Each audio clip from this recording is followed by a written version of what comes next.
Channel Harani Selvakumar natural life Kannada vlog. So ನಾನೀಗ ಬೆಳಿಗ್ಗೆ coffee tea ಮಾಡೋದಕ್ಕೆ ಬಂದಿದ್ದೀನಿ. ಸೊ ನನಗೆ ಟೀ, ಏಂಜಲ್ಗೆ ಕಾಫಿ, ಸೊ ಟೈಸನ್ಗೆ ಹಾಲು. ನಾನು ಅದೇ ಹೇಳಿದ್ದು, ನನಗೆ ಟೀ, ಏಂಜಲ್ಗೆ ಕಾಫಿ, ಟೈಸನ್ಗೆ ಹಾಲು. ರಾತ್ರಿಯಿಂದ ಗೋಸ್ಟ್ ಫಿಲಿಮ್ ನೋಡಿ ನೋಡಿ ನೀವು ಉಲ್ಟಾ ಬಿಡಿ. ಸೊ ರಾತ್ರಿ ಏನಾಯ್ತಂದರೆ ಈ ಏನದು ಏಂಜಲ್ ಕ್ಯಾಂಪಿಂಗ್.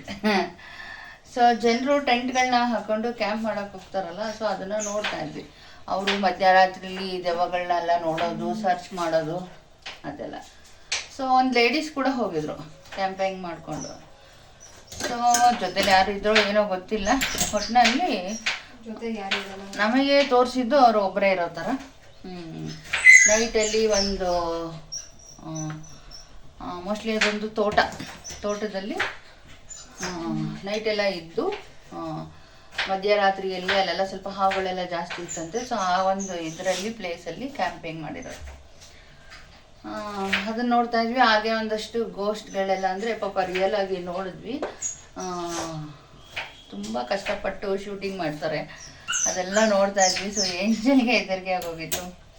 ಸೊ ತುಂಬ ಕಷ್ಟ ಇರುತ್ತೆ ಶೂಟಿಂಗ್ ಎಲ್ಲ. ಸೊ ನಾವು ಮನೆಯಲ್ಲಿ ಶೂಟ್ ಮಾಡಿ ಎಡಿಟ್ ಮಾಡೋದೇ ತುಂಬ ಕಷ್ಟ ಅನ್ಕೋತೀವಿ, ಬಟ್ ಅದೆಲ್ಲ ತುಂಬಾ ಕಷ್ಟ ಇರುತ್ತೆ. ತುಂಬ ಚೆನ್ನಾಗಿತ್ತು. ಸೊ ನಾನು ನನ್ನ ಮಗಳು ಸ್ವಲ್ಪ ಹೊತ್ತು ನೋಡ್ತಾ ಇದ್ವಿ. ಆಮೇಲೆ ನಮಗೇನೆ ಲೇಟ್ ನೈಟ್ ಆಯಿತು, ನಮಗೆ ಭಯ ಸ್ಟಾರ್ಟ್ ಆಯಿತು. ಸೊ ಎಲ್ಲ ಆಫ್ ಮಾಡಿ ನಾವು ರೂಮ್ ಬಾಗಿಲೆಲ್ಲ ಹಾಕಿ ಮಲಗಿದ್ದಾಯಿತು. ಸೊ ಈ ಥರ ಆಗ್ಬಿಡುತ್ತೆ ಒಂದೊಂದು ಟೈಮು. ಸೊ ತುಂಬ ಚೆನ್ನಾಗಿರುತ್ತೆ ಕ್ಯಾಂಪಿಂಗ್ ಮಾಡೋದು. ಸೊ ಟೆಂಟ್ ಎಲ್ಲ ಹಾಕೊಂಡು ಕ್ಯಾಂಪಿಂಗ್ ಸೊ ಚೆನ್ನಾಗಿರುತ್ತೆ. ಸೊ ನಾವೊಂದ್ಸರಿ ಟ್ರೈ ಮಾಡೋಣ ಅಂತ. ನಾವೆಲ್ಲ ತುಂಬ ಕಾಡಿಗೆಲ್ಲ ಹೋಗಲ್ಲ, ಸುಮ್ಮನೆ ಆ ಒಂದು ಹೇಗಿರುತ್ತೆ ಅಂತ. ಅದಕ್ಕೆ ನಾನು ಹೇಳಿದೆ, ನಾವು ಧರ್ಮಸ್ಥಳ ಈ ಕಡೆ ಎಲ್ಲ ಹೋಗ್ತಿರ್ತೀವಲ್ಲ, ಆ ಟೈಮಲ್ಲಿ ಅಲ್ಲೇ ಹೋಗ್ಬಿಟ್ಟು ಈಗ ರೂಮ್ಸ್ ಎಲ್ಲ ಸಿಗಲ್ವಲ್ಲ, ಆ ಟೈಮಲ್ಲಿ ಟೆಂಟ್ ಹಾಕೊಳ್ಳೋಣ ಅಂತ ಹೇಳಿದ್ದೀನಿ ಏಂಜಲ್.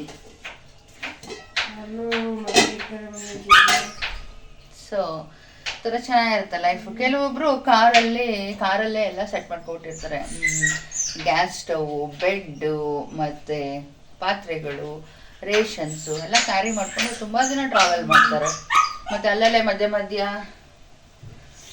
ಅಡುಗೆ ಎಲ್ಲ ಮಾಡಿಕೊಂಡು ಊಟ ತಿಂಡಿ ಮಾಡಿಕೊಂಡು ಮತ್ತೆ ಮುಂದಕ್ಕೆ ಹೊರಡ್ತಾರೆ. ಸೊ ಅದೆಲ್ಲ ನೋಡೋಕೆ ಸಖತ್ತಾಗಿರುತ್ತೆ, ಚೆನ್ನಾಗಿರುತ್ತೆ. ಸೊ ನನಗೆ ಆಸೆನೂ ಆಗುತ್ತೆ, ಬಟ್ ಹೋಗೋ ಅವಕಾಶ ತುಂಬ ಕಮ್ಮಿ. ಟೈಸನ್ ಅಲ್ಲೇ ಬೇಗ ಕಾದೋಯ್ತು.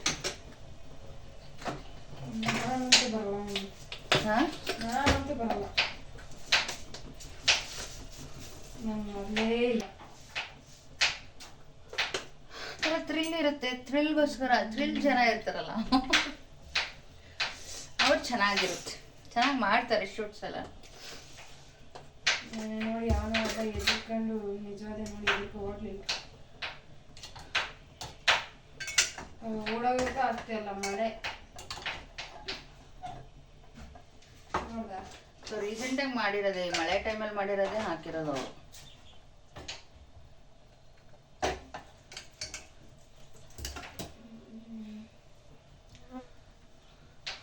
ಸೊ ನಾನು ನನ್ನ ಮಗಳು ಆ ಥರ ಎಲ್ಲ ನೋಡ್ತಾ ಇರ್ತೀವಿ.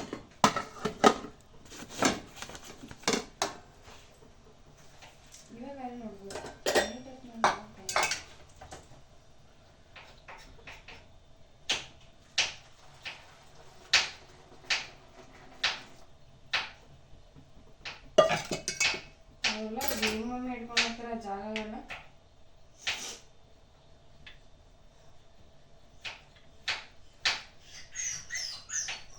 ಟೈಸನ್ಗೆ ಹಾಲು ರೆಡಿ ಆಗಿದೆ. ತಗೊಂಡು ಹಾರ್ಲಿ ಅಲ್ಲ, ಸ್ವಲ್ಪ ಹಾರ್ಲಿ. ಅವನು ತುಂಬ ಬಿಸಿ ಕುಡಿಯೋಕ್ಕಾಗಲ್ಲ ಅವನ ಕೈ, ಆದರೂ ಬರ್ತಾನೆ. ಸೊ ಏಂಜಲ್ ಕಾಫಿ ರೆಡಿ ಮಾಡಿಬಿಡೋಣ. ಏಂಜಲ್ ಕಾಫಿ ಲೋಟ ಭಾರಿ ದೊಡ್ಡದು.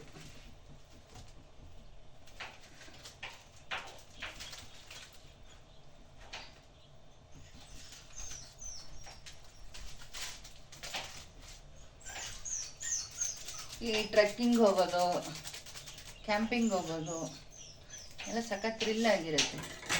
ಅಷ್ಟೇ ಹೋಗೋರ್ಗೆ ಅಷ್ಟು ಬಟ್ ಹೋಗೋ ಗ್ರೂಪ್ ಚೆನ್ನಾಗಿರ್ಬೇಕಷ್ಟೆ. ಹೋಗೋರ ಮೆಂಟಾಲಿಟಿ, ಮಾತಾಡೋ ಶೈಲಿ, ಅವ್ರಗಳ ಗ್ರೂಪ್ ಚೆನ್ನಾಗಿರ್ಬೇಕು.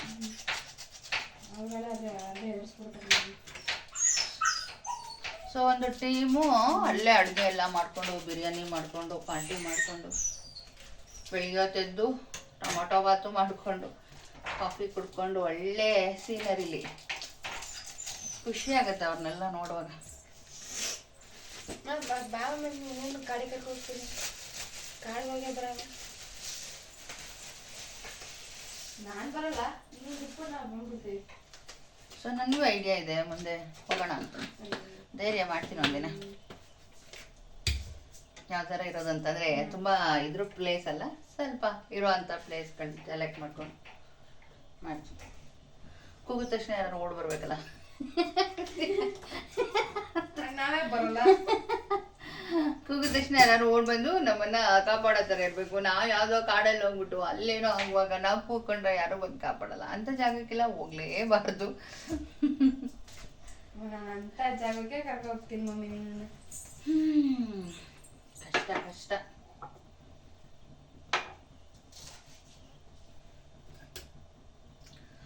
ಸೊ ಆ ಥರ ಆಯಿತು. ಸೊ ರಾತ್ರಿ ಎಲ್ಲ ನಾನು ಏಂಜಲು ನೋಡ್ಬಿಟ್ಟು ಸಾಕತ್ತು ಭಯ ಆಗೋಗಿತ್ತು. ಸೊ ಆಮೇಲೆ ಎದುರಿಗೆ ಆಯಿತು, ನಾವೇ ರೂಮ್ ಬಾಕ್ಲು ಹಾಕೊಂಡು ಮಲ್ಕೊಬಿಟ್ವಿ. ಅದನ್ನ ನೋಡುವಾಗಲೇ ನಮಗೆ ರೂಮ್ ಬಾಕ್ಲು ಹಾಕೊಂಡು ಮಲ್ಗೋ ಅಷ್ಟು ಫೀಲ್ ಆಗುತ್ತೆ. ಇನ್ನು ಆ ಥರ ಪರಿಸ್ಥಿತಿಗಳನ್ನ ಎದುರಿಸುವಾಗ ಎಷ್ಟು ಕಷ್ಟ ಇರುತ್ತಲ್ಲ, ತುಂಬ ಕಷ್ಟ ಇರುತ್ತೆ.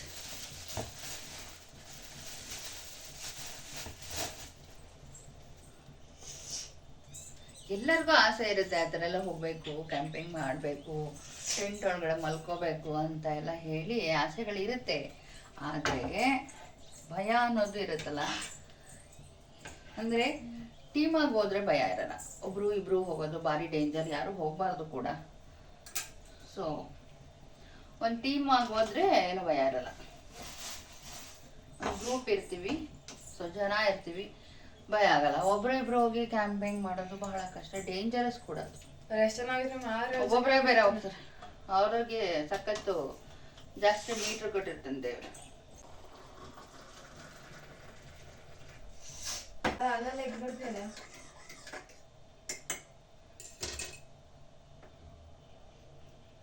ಜಲ್ ಬಿಸ್ಕೆಟ್ ಬೇಕಾ?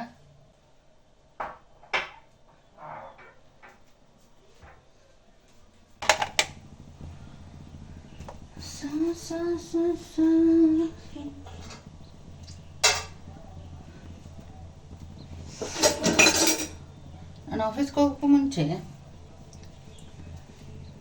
ಇಷ್ಟೇ ಬ್ಲಾಗ್ ಮಾಡೋಕ್ಕಾಗೋದು. ಕಾಫಿ ತಿಂಡಿ, ಸ್ನಾನ, ರೆಡಿ. ಸಂಜೆ ಹೊತ್ತು ಬಂದು ಮನೆ ಒರೆಸೋದು, ಕಸ ಗುಡಿಸೋದು, ಪಾತ್ರೆ ತೊಳ್ಕೊಳ್ಳೋದು, ಸಾಂಬಾರಿದ್ರೆ ಸಾಂಬಾರು ಮಾಡ್ಕೊಳ್ಳೋದು, ಅದ್ರ ಮಧ್ಯೆ ನಿಮಗೆ ವ್ಲಾಗ್ ಮಾಡ್ಕೊಳ್ಳೋದು ನಾನು.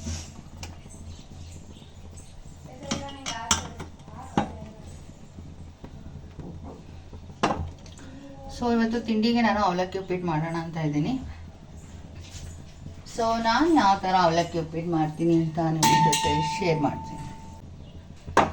ಸೊ ನನಗೆ ಕಾಫಿ ಗ್ಯಾಸ್ಟ್ರಿಕ್ ಆಗುತ್ತೆ, ಆ್ಯಂಡ್ ಹಾಗಾಗಿ ನಾನು ಟೀ ಕುಡಿತೀನಿ. ಟೀ ಕುಡಿಯೋದ್ರಿಂದ ಬ್ಲಡ್ ಸರ್ಕ್ಯುಲೇಷನ್ ಸರಿಯಾಗುತ್ತೆ, ಮತ್ತು ನಾನು ಟೀನ ಸೆಲೆಕ್ಟ್ ಮಾಡ್ಕೊತೀನಿ. ಗ್ಯಾಸ್ಟ್ರಿಕ್ ಓನ್ಲಿ ಮೈಂಡ್ ಚುರುಕಾಗುತ್ತೆ, ಬಟ್ ಗ್ಯಾಸ್ಟ್ರಿಕ್ ಆಗುತ್ತೆ. ಸೊ ಟೀ ನನಗೆ ಅಷ್ಟು ಗ್ಯಾಸ್ಟ್ರಿಕ್ ಆಗಲ್ಲ. ಸೊ ನಮ್ಮ ಬಾಡಿಗೆ ಈಗ ಬರುತ್ತೆ ಹಾಗೆ ಟೀ ಕುಡಿತೀನಿ ಒನ್ ಟೈಮ್.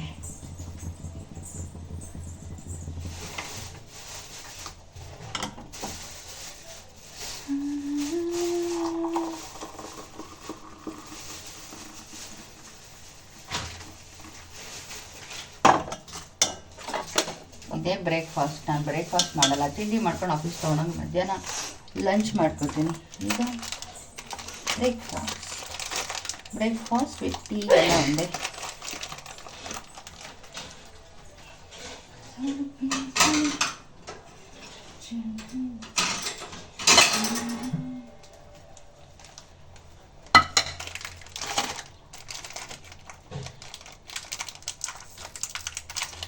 ಪಾರ್ಲೇಜಿ ಯಾರು ಜಾಸ್ತಿ ಯೂಸ್ ಮಾಡಲ್ಲ ಅನಿಸುತ್ತೆ ಇಲ್ಲಿ. ಸೊ 5 ರೂಪಾಯಿ ಪ್ಯಾಕೆಟ್ ತೊಗೊಂಡಿರ್ತಾರೆ. ಸೊ ನಾನು ತುಂಬ ಪಾರ್ಲೇಜಿ ಯೂಸ್ ಮಾಡ್ತೀನಿ. ಚಿಕ್ಕದ್ರಲ್ಲಿ ಪಾರ್ಲೇಜಿ ತಿಂದು ಸ್ಕೂಲ್ಗೆಲ್ಲ ತೊಗೊಂಡೋಗ್ತಿದ್ದೆ ನಾನು ಪಾರ್ಲೇಜಿ ಬಿಸ್ಕೆಟ್ಸ್. ಸ್ಕೂಲಲ್ಲಿ ಟೀಚರ್ ಪಾಠ ಮಾಡುವಾಗ ಬೋರಾಗ ಟೀಚರ್ ಬಂದುಬಿಟ್ರೆ ಬಿಸ್ಕೆಟ್ ತಿಂದ್ಕೊಂಡು ಟೈಮ್ ಪಾಸ್ ಮಾಡೋದು.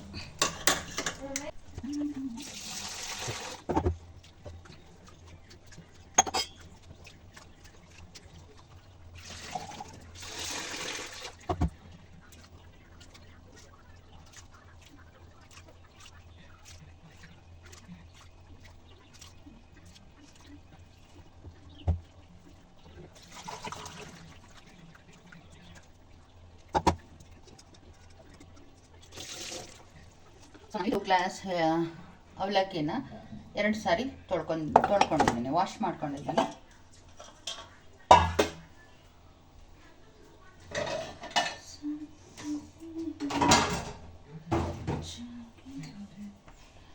ಬಾಣಲಿ ತಗೋತಾ ಇದ್ದೀನಿ.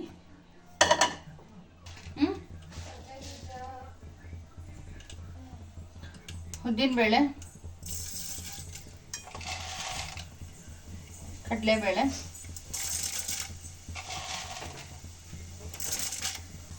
ಹಸಿಮೆಣಸಿನ್ಕಾಯಿ,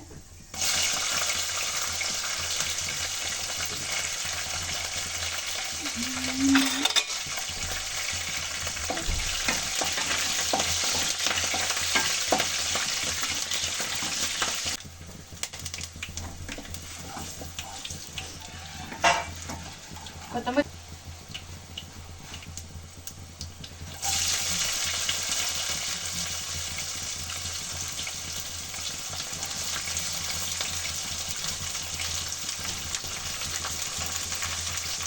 ಈಗ ಈರುಳ್ಳಿ ಹಾಕ್ತಾ ಇದ್ದೀನಿ ನಾನು.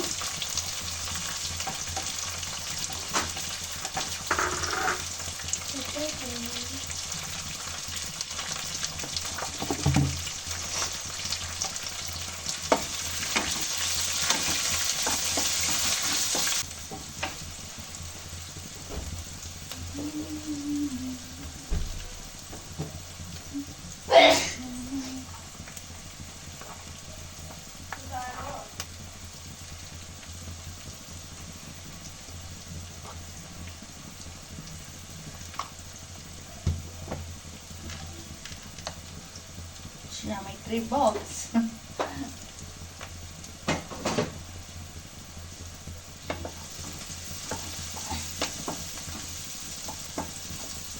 ಅವಲಕ್ಕಿ ಉಪ್ಪಿಟ್ಟು ಮಾಡೋದು ತುಂಬಾ ಡೆಡ್ ಈಸಿ. ಜಸ್ಟ್ ಇದೆಲ್ಲ ಕಟ್ ಮಾಡಿಕೊಂಡು ಅವಲಕ್ಕಿನ 1-2 ಸಾರಿ ವಾಶ್ ಮಾಡಿಕೊಂಡು ಹಾಗೆ ಇದೆಲ್ಲ ಚೆನ್ನಾಗಿ ಫ್ರೈ ಮಾಡಿಕೊಂಡು ಕಡಲೆ ಬೀಜ ಒಂದು ಮಿಸ್ ಆಯಿತು, ಸೊ ಆಗೋಗಿದೆ. ಕಡಲೆಬೇಳೆ ಇನ್ನೆಲ್ಲ ಹಾಕಿದ್ದೀನಿ.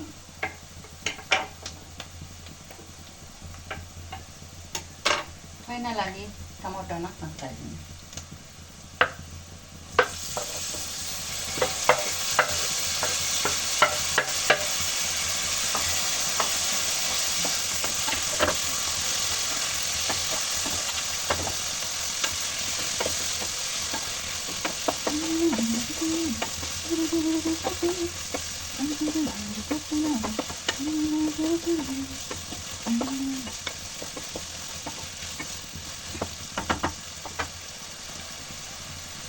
ಸೊ ಈಗ ಇದಕ್ಕೆ ಒಂದು ಸ್ವಲ್ಪ ಸಾಲ್ಟ್ ಸೇರಿಸ್ತಾ ಇದ್ದೀನಿ. ರುಚಿಗೆ ತಕ್ಕಷ್ಟು.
ಇವ್ರು ಏನು ಮಾಡ್ತಾರೆ ಅಂತಂದರೆ ಇದನ್ನ ನೆನೆಸಿಟ್ಟು ತುಂಬ ಸ್ಮ್ಯಾಶ್ ಮಾಡಿಬಿಡ್ತಾರೆ. ಅವಲಕ್ಕಿ ತುಂಬ ಬೇಗ ಮೃದುವಾಗೋಗುತ್ತೆ. ಹಾಗಾಗಿ ನೀವು ಏನು ತೊಳಿತೀರೋ ಒಂದೆರಡು ಸಾರಿ ವಾಶ್ ಮಾಡಿಟ್ರೆ ಮತ್ತು ಒಗ್ಗರಣೆ ಆಗೋಷ್ಟರಲ್ಲಿ ಅದು ಹೀಗೆ ಉದುರಾಗಿ ಬರುತ್ತೆ ಮತ್ತು ಕರೆಕ್ಟಾಗಿರುತ್ತೆ. ಸೊ ನೆನೆಸೋ ಅವಶ್ಯಕತೆ ಏನಿರಲ್ಲ. ಬಟ್ ಈಗ ತುಂಬ ಚೆನ್ನಾಗಿ ಬರುತ್ತೆ. ನಾನೀಗ ಇದನ್ನು ಹಾಕ್ತಾಯಿದ್ದೆ.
Hi, welcome back to our channel Arni Selvakumar natural life Kannada vlog. So ಈಗ ಸಂಜೆ ಆಗಿದೆ, 6:30 ಆಗಿದೆ. ಸೊ ಈಗ ನಾನು ಆಫೀಸಿಂದ ಬಂದು ಟೀ ಮುಗಿಸಿ ಕೂತಿದ್ದೀನಿ. ಟೀ ಕುಡ್ದಾಯಿತು. ಸೊ ಈಗ ಒಂದು ಸ್ವಲ್ಪ ಪ್ರೇಯರ್ ಮಾಡಿ ಇನ್ನು ಬಾಕಿ ಮನೆ ಕೆಲಸಗಳೇನಿದೆ ಅದನ್ನು ನೋಡ್ತೀನಿ. ಸೊ ನಾನು ಬೆಳಗ್ಗೆ ತಿಂಡಿ ಮಾಡೋವರೆಗೆ ಅಷ್ಟೇ ನಾನು ವೀಡಿಯೋ ಮಾಡೋಕ್ಕಾಗಿದ್ದು. ಅದಾದಮೇಲೆ ಸ್ನಾನ ಮುಗಿಸಿ ಡೈರೆಕ್ಟ್ ಆಫೀಸ್ಗೆ ಹೋದೆ. ನಾನು ಯಾವುದೇ ವ್ಲಾಗ್ ಮಾಡ್ಕೊಳಕ್ಕಾಗಲಿಲ್ಲ, ಯಾಕಂದರೆ ತುಂಬ ಮಳೆ ಬರ್ತಿದ್ದರಿಂದ ನನಗೆ ಆಫೀಸ್ಗೆ ಹೋಗೋದು ಅನ್ನೋದು ಚಿಂತೆ ಇರುತ್ತಲ್ವ. ಸೊ ಆ್ಯಕ್ಚುಲಿ ಈಗಲೂ ಮಳೆ ಬರ್ತಿದೆ, ಹಾಗಾಗಿ ನಾನು ಡೈರೆಕ್ಟ್ ಆಫೀಸ್ಗೆ ಹೊರಟೋದೆ. ಸೊ ಈಗ ವ್ಲಾಗ್ ಸ್ಟಾರ್ಟ್ ಮಾಡ್ತಾಯಿದ್ದೀನಿ. ಬನ್ನಿ ಮನೆಯದು ಬಾಕಿ ಏನು ಕೆಲಸ ಇದೆ ಅಂತ ಹೇಳಿಬಿಟ್ಟು ಮತ್ತೆ ನೋಡೋಣ. ಸ್ವಲ್ಪ ಬಟ್ಟೆ ಒಣಗಾಕೋದಿದೆ, ಮತ್ತು ಹೊರಗಡೆ ಒಣಗಿರೋ ಬಟ್ಟೆಗಳನ್ನ ತೊಗೊಂಬರೋದಿದೆ. ಸೊ ಮಾಮೂಲಿ ಡ್ಯೂಟಿ ಮನೆಯದು ಹೇಗಿರುತ್ತೆ ಆಫೀಸಿಂದ ಬಂದ ತಕ್ಷಣ ಆ್ಯಸ್ ಯೂಶ್ವಲ್. ಸೊ ನಾನು ವ್ಲಾಗ್ ಮಾಡ್ತಾಯಿದ್ದೀನಿ. ಸೊ ಬನ್ನಿ ವ್ಲಾಗ್ ಈಗ ಈವ್ನಿಂಗ್ ಹೇಗಿರುತ್ತೆ ಅಂತ ಹೇಳಿ ಕಂಟಿನ್ಯೂ ಮಾಡ್ತಾಯಿದ್ದೀನಿ.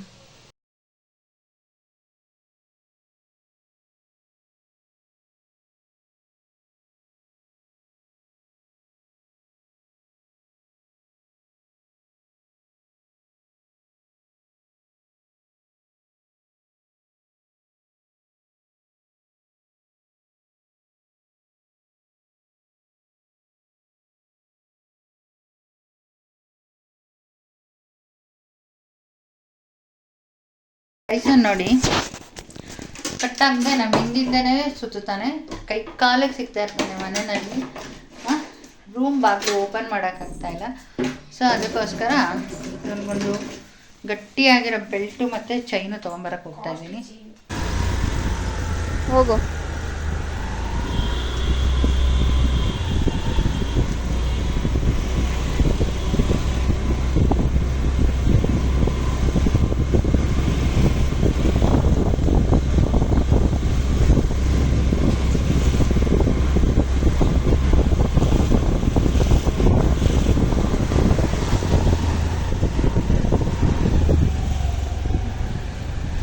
ಬೋನ್ ಮಾಡಿಸ್ಬೇಕು. ಬೋನ್ ಮಾಡಿಸಿದ್ರು ಇಡೋದಕ್ಕೆ ಜಾಗ ಇಲ್ಲ, ಬಟ್ ಮಾಡಿಸ್ಲೇಬೇಕು. ಅವನ್ನೆಲ್ಲ ಸೋಫಾ ಎಲ್ಲ ಕಚ್ಚಾಕ್ಬಿಡ್ತಿದ್ದಾನೆ. ತೋರಿಸ್ತೀನಿ ಅವನು ಯಾವ ಥರ ಕಚ್ಚಿದ್ದಾನೆ ಸೋಫಾನ. ಡೈನಿಂಗ್ ಟೇಬಲು ಕೂಡ ಕಚ್ಚಿಟ್ಟಿದ್ದಾನೆ. ಸೊ ಗಟ್ಟಿಯಾಗಿರೋ ಚೈನ್ ತೊಗೊಂಬಂದಿದ್ದೀನಿ. ಸೊ ತುಂಬ ತೂಕದ್ದೊಂದು ನೋಡ್ಬಿಟ್ಟಿದೆ, ದೊಡ್ಡದು. ಅವ್ನು ಕತ್ತೆ ನೇತಾಕೊಂಬೀಳಷ್ಟು ತೂಕ ಆಗ್ಬಿಟ್ಟಿತ್ತು. ಅದಕ್ಕೆ ಅದು ಬೇಡ ಅಂಥೇಳಿ ಇಷ್ಟು ಮೀಡಿಯಮ್ ಸೈಜ್ ತೊಗೊಂಬಂದೆ. ಸೊ ಈಗ ತಂದು ಫಸ್ಟ್ ಅವನನ್ನು ಕಟಾಕೋಣ ಅಂತ ಹೇಳಿ ಕಟಾಕ್ತಿದ್ದೀವಿ. ಮನೆ ವಸ್ತು ಎಲ್ಲ ಹಾಳು ಮಾಡ್ತಾನೆ.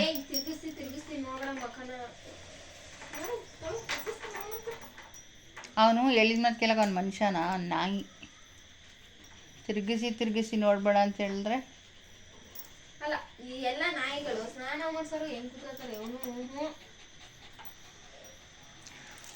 ಮುಚ್ಚು ಬಾಯ್ ನಿನಗೆ ಈಗ ಚೈನಿಂದನೇ ಶಿಕ್ಷೆ. ಸೊ ಹೆಂಗೋ ಒಂದು ಚೈನ್ ತಂದಾಯ್ತು ಅವನಿಗೆ. ಮತ್ತು ನನಗೆ ಒಂದು ಇವನೇ ಬ್ಯಾಗೆಲ್ಲ ಕಚ್ಚಾಕ ಹಾಳು ಮಾಡಿದ್ದ.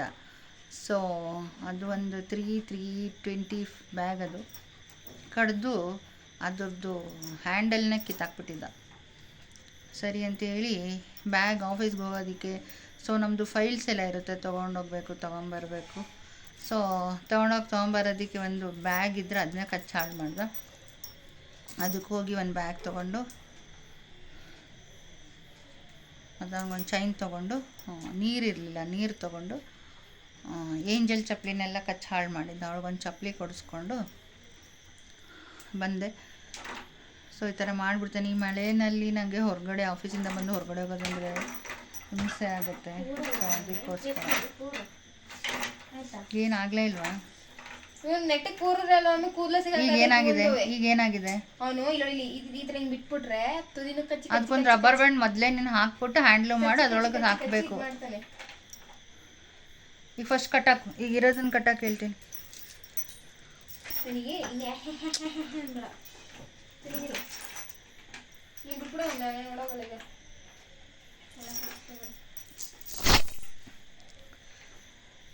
ನಾನು ತುಂಬ ಹೊತ್ತೆಲ್ಲ ನಾಯಿ ಜೊತೆ ಇವಳ ಜೊತೆ ಎಲ್ಲ ಆಡೋಕ್ಕಾಗಲ್ಲ. 5 ನಿಮಿಷ ಎಲ್ಲಿನ ಮಾತು ಕೇಳಿದ್ರೆ ಕೇಳ್ಬೋದು, ಈಗ ಬಿಟ್ಟು ಹೋಗ್ತಾ ಇರ್ತೀನಿ. ಸೊ ಅದಕ್ಕೋಸ್ಕರ ಹೋಗಿ ಇನ್ನೊಂದು 650 ಕೊಟ್ಟು ಒಂದು ಒಳ್ಳೆ ಬ್ಯಾಗ್ ತೊಗೊಂಡೆ. ಆಫೀಸ್ಗೆ ಹೋಗೋಣ ಅಂತ ತೋರಿಸ್ತೀನಿ.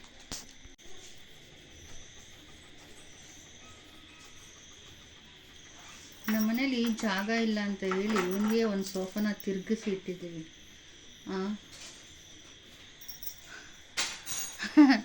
ಅವನಿಗೊಂದು ಬೋನ್ ಮಾಡಿಸ್ಬೇಕು. ಬೋನ್ ಮಾಡಿಸಿದ್ರು ಇಡೋದಕ್ಕೆ ಜಾಗ ಇಲ್ಲ, ಬಟ್ ಮಾಡಿಸ್ಲೇಬೇಕು. ಅವನ್ನೆಲ್ಲ ಸೋಫಾ ಎಲ್ಲ ಕಚ್ಚಾಕ್ಬಿಡ್ತಿದ್ದಾನೆ.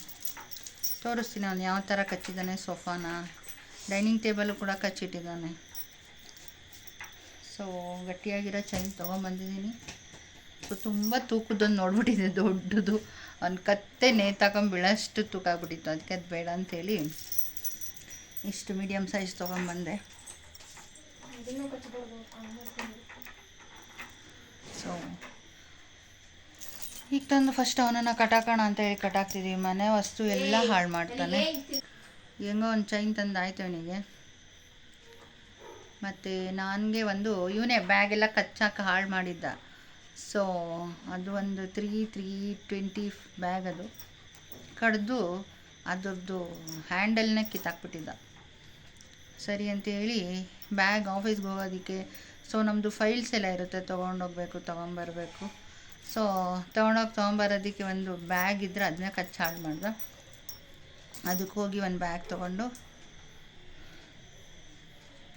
ಅದೊಂದು ಚೈನ್ ತೊಗೊಂಡು, ನೀರಿರಲಿಲ್ಲ, ನೀರು ತೊಗೊಂಡು ಏಂಜಲ್ ಚಪ್ಪಲಿನೆಲ್ಲ ಕಚ್ಚಿ ಹಾಳು ಮಾಡಿದ್ದ. ಅವಳಿಗೊಂದು ಚಪ್ಪಲಿ ಕೊಡಿಸ್ಕೊಂಡು ಬಂದೆ. ಸೊ ಈ ಥರ ಮಾಡಿಬಿಡ್ತೇನೆ. ಈ ಮಳೆಯಲ್ಲಿ ನನಗೆ ಹೊರಗಡೆ ಆಫೀಸಿಂದ ಬಂದು ಹೊರಗಡೆ ಹೋಗೋದಂದರೆ ಹಿಂಸೆ ಆಗುತ್ತೆ. ಸೊ ಅದಕ್ಕೋಸ್ಕರ ಏನಾಗಲೇ ಇಲ್ವಾ? ನೆಟ್ಟಿಗೆ ಕೂರಲ್ಲ ಅವನು ಕೂದಲ ಈಗ ಏನಾಗಿದೆ ಅವನು ಈ ತರ ಹಿಂಗ್ ಬಿಟ್ಬಿಟ್ರೆ ತುದಿನ ಕಚ್ಚಿ ಅದಕ್ಕೊಂದು ರಬ್ಬರ್ ಬ್ಯಾಂಡ್ ಮೊದಲೇ ನೀನು ಹಾಕ್ಬಿಟ್ಟು ಹ್ಯಾಂಡ್ಲು ಮಾಡಿ ಅದ್ರೊಳಗೆ ಹಾಕಬೇಕು. ಈಗ ಫಸ್ಟ್ ಕಟ್ಟಾಕು, ಈಗ ಇರೋದನ್ನ ಕಟ್ಟಾಕು ಹೇಳ್ತೀನಿ. ಸೊ ಇದು ಬ್ಯಾಗು. ಸೊ ತುಂಬ ಚೆನ್ನಾಗಿದೆ. ಫೈಲ್ಸ್ ಹಾಕ್ಕೊಂಡು ಹೋಗೋದಕ್ಕೆ, ಊಟ, ಇಲ್ಲಿ ಬೇರೆ ಛತ್ರಿ 24 hours ಇಟ್ಕೊಂಡು ಓಡಾಡಬೇಕು. ಬ್ಯಾಗ್ ಹಾಕೊಂಡು ಛತ್ರಿ ಹಿಡ್ಕೊಂಬರಕ್ಕೆ ಸರಿ ಹೋಗುತ್ತೆ ಅಂತ ಹೇಳಿ ಬ್ಯಾಗ್ ತೊಗೊಂಡೆ. ಅಷ್ಟೇ. ಏಂಜಲ್ ಒಂದು ಸ್ಲಿಪ್ಪರ್, ಏಂಜಲ್ ಸ್ಲಿಪ್ಪರ್ನ ಕೂಡ ಕಡ್ದು ಹಾಳು ಮಾಡಿದ್ದ. ಇನ್ನು ಅವಳು ಕಾಲೇಜ್ಗೆ ಹೋಗಬೇಕು. ಸೊ ಅಂತ ಹೇಳಿ ಅವಳಿಗೆ ಒಂದು ಒಳ್ಳೆ ಗಟ್ಟಿಯಾಗಿರೋ ಕಪ್ಪಲ್ಗೆ ಗಟ್ಟಿಯಾಗಿರೋದು ತಗೋ ಅಂತ ಹೇಳಿಬಿಟ್ಟು ಈ ಥರದೊಂದು ಸ್ಲಿಪ್ಪರ್ಸ್ ತೊಗೊಂಬಂದೆ. ಸೊ ಕಾಲೇಜ್ಗೆಲ್ಲ ಹಾಕೊಂಡು ಹೋಗಕ್ಕೆ ಸರಿ ಹೋಗುತ್ತೆ ಅಂತ ಹೇಳಿಬಿಟ್ಟು ಇದನ್ನು ಕೊಡಿಸಿದ್ದೀನಿ. ಚೆನ್ನಾಗಿದೆ. ಸೊ 300 rupees ಇದು ಸ್ಲಿಪ್ಪರು. ನನಗೇನೋ ಇಷ್ಟ ಆಯಿತು, ಚೆನ್ನಾಗಿದೆ ಅಂತ ಅನ್ನಿಸ್ತು. 300 rupees. ಹಾಗೆ ಟೊಮೊಟೊ ಮುಗ್ದಿತ್ತು ಮನೆಯಲ್ಲಿ, ಹಾಗೆ ಬರ್ತಾ ಒಂದೆರಡು kg ಟೊಮೊಟೊ ತೊಗೊಂಡು ನೀರು ಇಟ್ಕೊಂಡು ಬಂದ್ವಿ. ಸೊ ನಾನು ವಾಟರ್ ಫಿಲ್ಟರ್ ಹಾಕಿಸ್ಬೇಕು.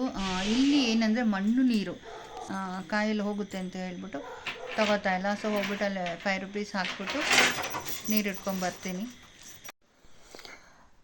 ಓಕೆ ಫ್ರೆಂಡ್ಸು, ಬೆಳಗ್ಗೆ ಮಾಡಿದ್ದೆ ಅವಲಕ್ಕಿ ಉಪ್ಪಿಟ್ಟಿತ್ತು. ಸೊ ಅದನ್ನೇ ಸ್ವಲ್ಪ ತಿನ್ನೋಣ ಅಂತ ಹೇಳಿಬಿಟ್ಟು, ಸರಿ ಬಟ್ಟೆ ಎಲ್ಲ ಒಗ್ದಿದ್ದಿತ್ತು. ಸೊ ಅದನ್ನು ಒಣಗಾಕೋಣ ಅಂತ ಹೇಳ್ಬಿಟ್ಟು ಹೊರಗಡೆ ಇದ್ದಿದ್ದ ಬಟ್ಟೆನ ತೊಗೊಂಡು ಏಂಜಲ್ ಕೈಲಿ ಕೊಟ್ಟು ಕಳಿಸ್ಬಿಟ್ರು. ಮತ್ತೆ ಬಟ್ಟೆ ಒಣಗಾಕೋಣ ಅಂತ ಹೇಳಿ ಹೊರಗಡೆ ಬಂದೆ. ಈ ಥರ ಇರೋ ಅಡುಗೆನ ಅಡ್ಜಸ್ಟ್ ಮಾಡ್ಕೊತೀನಿ ಒಂದೊಂದು ಟೈಮು. ಹಾಗಾಗಿ ಬಟ್ಟೆ ಮಾಮೂಲಿ ಯಾವ ಕೆಲಸ ಇತ್ತು, ಸೊ ಬಟ್ಟೆ ಒಣಗಾಕೋ ಕೆಲಸ. ಸೊ ಬೆಳಗ್ಗೆ ಹೋಗಿದ್ದೆ, ನನಗೆ ಒಣಗಾಕೋಕ್ಕೆ ಟೈಮ್ ಇರಲಿಲ್ಲ. ಹಾಗಾಗಿ ಈಗ ಅದನ್ನು ಒಣಗಾಕ್ತಾಯಿದ್ದೀನಿ ಹೊರಗಡೆ. ಸೊ ಇದೇ ಥರ, ಯಾಕಂದರೆ ಒಂದು ಸಾರಿ ನಾವು ಹೋಗ್ತಿದ್ದ ಬಟ್ಟೆ ಒಣಗೋದಕ್ಕೆ 2-3 days ಹಿಡಿಯುತ್ತೆ. ಅದು ಹೊರಗಡೆ ಎಲ್ಲ ಹಾಕಿ ಒಣಗಿಸಿ ಎತ್ತಿಡಬೇಕು. ಹಾಗಾಗಿ ನೋಡ್ಕೊಂಡು ಬಟ್ಟೆನ ವಾಶ್ ಮಾಡ್ತೀನಿ. ಮೇಲ್ಗಡೆ ಒಣಗಾಕ್ಬೋದು, ಅಲ್ಲಿ ಓನರ್ ಮತ್ತು ಪಕ್ಕದ ಮನೆಯವರೊಬ್ರು ಇದ್ದಾರೆ, ಅವ್ರು ಒಣಗಾಕ್ತಾರೆ. ಹಾಗಾಗಿ ನಾನು ಮೇಲೆ ಹೋಗೋದೇ ಇಲ್ಲ. ಸೊ ಮನೆ ಮುಂದೆನೇ ನಮಗೆ ಸ್ವಲ್ಪ ಜಾಗ ಇದೆಯಲ್ಲ, ಅಲ್ಲೇ ಹಗ್ಗಗಳು ಕಟ್ಟಿದ್ದೀನಿ. ಸೊ ನಾನು ಅಲ್ಲೇ ಒಣಗಾಕೋತೀನಿ. ನನಗೆ ಆಫೀಸಿಂದ ಹೋಗ್ತಾ ಬರ್ತಾ ಒಣಗಿದೆಯಾ ಇಲ್ವೋ ಎಲ್ಲ ನೋಡ್ಕೊಳ್ಳೋಕ್ಕೂ ಕರೆಕ್ಟಾಗಿರುತ್ತೆ. ಹಾಗಾಗಿ ನಾನಿಲ್ಲೇ ಕೆಳಗಡೆನೇ ಒಣಗಾಕೊಂಡು ಮತ್ತೆ ಒಣಗಿದ ತಕ್ಷಣ ತೊಗೊಂಡು ಮತ್ತೆ ರೂಮಲ್ಲಿ ಹಾಕಿ ಅದು ಒಣಗಿಸಿ ಎತ್ತಿಡೋಷ್ಟರಲ್ಲಿ 4 days ಕರೆಕ್ಟಾಗಿ ಹಿಡಿಯುತ್ತೆ. ಹಾಗಾಗಿ ಅದನ್ನು ನೋಡ್ಕೊಂಡು ಬಟ್ಟೆ ಒಗೆದು ಒಣಗಾಕ್ತೀನಿ. ವಾಷಿಂಗ್ ಮಿಷಿನ್ ಇದ್ದರೆ ಡ್ರೈ ಆಗೋಗುತ್ತೆ, ಬೇಗ ಒಣಗುತ್ತೆ. ಬಟ್ ವಾಷಿಂಗ್ ಮಿಷಿನ್ ಒಂದು ರಿಪೇರಿ, ಹಾಗಾಗಿ ಸ್ವಲ್ಪ ಕೈಯಲ್ಲಿ ಒಗೆದು ಒಣಗಾಕೋದ್ರಿಂದ ಸೊ ಈ ಥರ ಒಣಗೋದು ಸ್ವಲ್ಪ ಲೇಟ್ ಆಗುತ್ತೆ. ಬಟ್ ವಾಷಿಂಗ್ ಮಿಷಿನ್ದಾದರೆ ಒನ್ ಡೇ ಸಾಕು, ಒಣಗೋಗುತ್ತೆ. ಯಾಕಂದರೆ ಡ್ರೈ ಮಾಡಿ ಹಾಕಿರ್ತೀವಲ್ವ, ಬೇಗ ಒಣಗುತ್ತೆ. ಸೊ ಹಾಗಾಗಿ ಈ ಥರ. ಸೊ ಬಟ್ಟೆ ಒಗೆದು ಒಣಗಾಕೋದು ಮತ್ತು ಅದನ್ನು ತೆಗ್ದಿಡಿಯೋದೇ ಇಲ್ಲೊಂದು ಚಾಲೆಂಜ್ ಲೈಫ್ ಇರುತ್ತೆ. ಮಳೆ 24 hours ಬರ್ತಾ ಇರುತ್ತೆ. ಯಾವ ಟೈಮಲ್ಲಿ ಬರುತ್ತೆ, ಯಾವ ಟೈಮಲ್ಲಿ ನಿಲ್ಲುತ್ತೆ ಅಂತ ಅದಕ್ಕೆ ಟೈಮಿಂಗ್ ಇಲ್ಲ. ಸೊ ಹಾಗಾಗಿ ತುಂಬ ಕಷ್ಟ ಆಗುತ್ತೆ. ಓಡಾಡುವಾಗ ಛತ್ರಿ ಇಲ್ಲದೆ ಓಡಾಡೋಕ್ಕೆ ಸಾಧ್ಯವೇ ಇಲ್ಲ ಮಳೆಗಾಲದಲ್ಲಿ. ಸೊ ಮಳೆ ನಿಂತು ಬರ್ತಾ ಇರುತ್ತೆ ಇಲ್ಲಿ, ಹಾಗಾಗಿ ಛತ್ರಿ ಇರಲೇಬೇಕು. ಸೊ ನಂದು 2 wheeler ಕೂಡ ರಿಪೇರಿ ಹೋಗಿದೆ. ಅದಕ್ಕೆ ನಾನು ತಲೆ ಕೆಡಿಸ್ಕೊತಿಲ್ಲ, ಯಾಕಂದರೆ ಓಡಾಡುವಾಗ ಛತ್ರಿ ಹಿಡ್ಕೊಂಡು ಓಡಾಡಬೇಕು. ಗಾಡೀಲಿ ಓಡಾಡಿದ್ರು ಮಳೆ ಕಾಟ, ಹಾಗಾಗಿ ನಿಧಾನಕ್ಕೆ ಇಸ್ಕೊಂಬರೋಣ ಅಂತ ಹೇಳ್ಬಿಟ್ಟು ಛತ್ರಿ ಹಿಡ್ಕೊಂಡು ಓಡಾಡ್ತಾಯಿದ್ದೀನಿ. ನನಗೆ ಗಾಡಿ ಅಂದರೆ ಕಂಫರ್ಟೇಬಲ್ ಇಲ್ಲ ಓಡಾಡೋಕ್ಕೆ. ನನಗೆ ಗಾಡೀಲಿ ಓಡಾಡಿ ಅಭ್ಯಾಸಕ್ಕೆ ನಂಗೆ ನಡ್ಕೊಂಡು ಓಡಾಡೋದ್ರಿಂದ ಏನೋ ಒಂಥರ ಹಿಂಸೆ ಅನಿಸುತ್ತೆ, ಗೊತ್ತಿಲ್ಲ. ನಂಗೆ ಮನೆ ಬಿಟ್ಟ ತಕ್ಷಣ 5 minutesಲ್ಲಿ ನಾನು ಎಲ್ಲೋಗಿ ರೀಚ್ ಆಗಬೇಕು ಆ ಥರ ಅಭ್ಯಾಸ ಆಗಿಬಿಟ್ಟಿರುತ್ತೆ. ನಡ್ಕೊಂಡು ರೋಡಲ್ಲಿ ಹೋಗೋಕ್ಕೆ ಸಖತ್ ಹಿಂಸೆ ಅನಿಸುತ್ತೆ ನನಗೆ. ಸೊ ನನಗೆ ಅಂದರೆ ವಾಕಿಂಗ್ ಮಾಡೋದಾದರೆ ಅದೊಂಥರ. ಬಟ್ ಸುಮ್ಮನೆ ಆಫೀಸ್ಗೆ ಹೋಗುವಾಗ ಅಲ್ಲಿ ಇಲ್ಲಿ ಹೋಗುವಾಗ ಅಲ್ಲಿ ನಡ್ಕೊಂಡು ಹೋಗೋಕ್ಕಾಗಲ್ಲ. ಸೊ ಗಾಡಿನ ತೊಗೊಂಬರ್ಬೇಕು. ನೆಕ್ಸ್ಟ್ ಮಂತ್ ಡೆಫಿನೆಟ್ ತೊಗೊಂಬರ್ತೀನಿ ನಾನು. ಸೊ ರಿಪೇರಿಗೆ ಕೊಟ್ಟಿದ್ದೀನಿ. ಅದು ಇಂಜಿನೆಲ್ಲ ಸ್ವಲ್ಪ ಹೋಗಿದೆ, ಹಾಗಾಗಿ ಸ್ವಲ್ಪ ಲೇಟ್ ಆಗ್ತಿದೆ ರಿಪೇರಿ. ಮತ್ತು ಅಲ್ಲಿ ಏನಾಗಿದೆ ಅಂದರೆ ಈ ಗ್ಯಾರೇಜ್ ಹತ್ರ ಇಲಿ ಎಲ್ಲ ಇದೆ. ಸೊ ಇಲಿ ಎಲ್ಲ ಕಚ್ಚಿ ವೈರೆಲ್ಲ ಕೂಡ ಕಚ್ಚಾಕ್ಬಿಟ್ಟಿದೆಯಂತೆ. ಸೊ ಅದಕ್ಕೋಸ್ಕರ ಜಾಸ್ತಿ ಟೈಮ್ ತೊಗೋತಾ ಇದೆ ನನ್ನ ಗಾಡಿ ರಿಪೇರಿ ಆಗೋದು. ಸೊ ಇಲ್ಲೆಲ್ಲ ತುಂಬ ಕಾಡು ಪ್ರದೇಶ ಅಲ್ಲ, ಇಲಿಗಳ ಕಾಟ 1-2 ಸಮಸ್ಯೆ, ತುಂಬ ಸಮಸ್ಯೆಗಳು. ಅದರಲ್ಲೂ ಓಡಾಡೋ ಗಾಡಿಗೆ ಸಮಸ್ಯೆ ಆದ್ರಂತೂ ಯಾರೋ ಒಬ್ಬರು ನಮ್ಮಿಂದ ಕಳೆದೋದ್ರು ಅನ್ನೋ ಫೀಲಿಂಗೇ ಬರುತ್ತೆ. ಸೊ ನನಗೆ ನನ್ನ ಗಾಡಿ ಇದ್ರೇ ಕಂಫರ್ಟಬಲ್. ನೋಡೋಣ, ತೊಗೊಂಬರ್ತೀನಿ ನೆಕ್ಸ್ಟ್ ಮಂತು. ಸೊ ಬಟ್ ಎಲ್ಲ ಒಣಗಾಕ್ತಾಯಿದ್ದೀನಿ. ಈ ಥರ ಹೋಗಿ ಬಂದು ಎಷ್ಟೆಷ್ಟು ಕೆಲಸಗಳಾಗುತ್ತೋ ಅಷ್ಟು ಕೆಲಸ ಮಾಡ್ಕೋತೀನಿ. ಸೊ ನಾನು ಏನು ಅಡುಗೆ ತಿಂಡಿ ಮಾಡ್ತೀನೋ ಅದಲ್ಲೇ ನಿಮಗೆ ರೆಸಿಪಿನ ಶೇರ್ ಮಾಡ್ತಾಯಿದ್ದೀನಿ. ಸೊ ಹೇಗಿರುತ್ತೋ ಹಾಗೆ.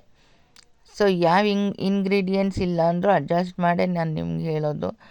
ಸೊ ಅದನ್ನು ತಂದೇ ಮಾಡಬೇಕಂತ ಏನಿಲ್ಲ, ಯಾಕಂದರೆ ನಮ್ಮ ಪರಿಸ್ಥಿತಿ ಆ ಥರ ಇರುತ್ತೆ. ಟೈಮ್ ಹೇಗಿರುತ್ತೋ ಹೊಂದ್ಕೊಂಡು ಹೋಗ್ಬೇಕಲ್ವ. ಹಾಗಾಗಿ ನಾನು ಏನೇನು ಇಂಗ್ರೀಡಿಯೆಂಟ್ಸ್ ಇರುತ್ತೋ ಅದನ್ನೇ ಹಾಕ್ತೀನಿ, ಇಲ್ಲ ಅಂದರೆ ಅದಿಲ್ಲ ಅದ್ರ ಬದಲು ಬೇರೆ ಹಾಕ್ತಾಯಿದ್ದೀನಿ ಅಂತ ಹೇಳಿ ನಿಮಗೆ ರೆಸಿಪಿನ ಶೇರ್ ಮಾಡ್ತಾ ಇರ್ತೀನಿ. ಸೊ ಈ ಥರ ಆಗಿರುತ್ತೆ.